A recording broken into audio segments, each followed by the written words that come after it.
After completing labor requirements through planning processes, we can create forecasts for our needs of people. We end up with either a shortage or a surplus of people in each type of job in our organization.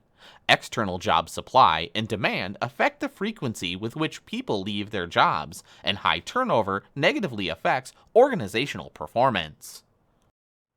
Therefore, balancing our supply and demand for labor affects our firm's productivity.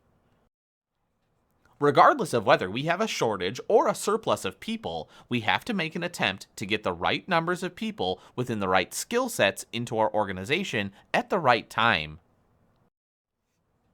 In any situation of surplus, we need to look at how quickly we need to lower our employee numbers, but also look at the effects on our remaining employees.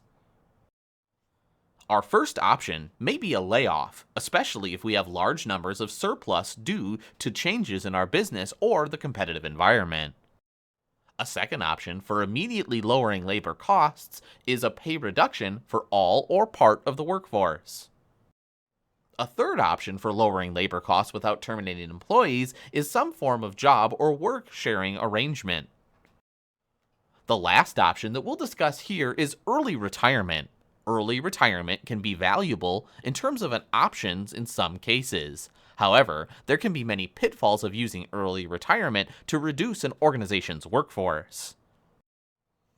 The best options here for a shortage are methods that are really fast in solving the shortage, but can also be reversed really quickly if a surplus of employees starts to take form.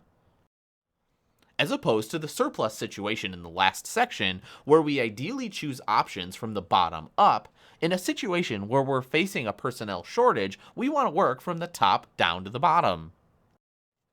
Our first option, the quickest and easiest way to fix a personnel shortage, is asking or requiring our employees to work overtime.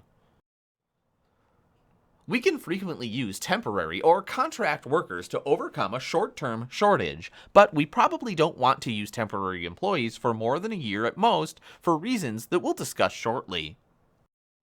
Today, we may be able to overcome a shortage of personnel through technological innovation as well.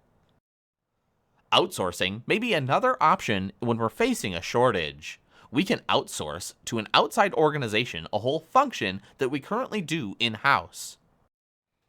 Our next option is turnover reduction. If fewer people voluntarily leave the organization than we predicted, we can reduce a projected shortage. Our next option is to hire new employees, but this option takes a while, so we have to go through a long process of analyzing the job and updating its description, finding out what skills are needed, and then going out and recruiting people, putting them through the selection process to ultimately hire them. Once we hire a new employee and they're beyond their probationary period, it's hard to get rid of them for reasons that don't have just cause.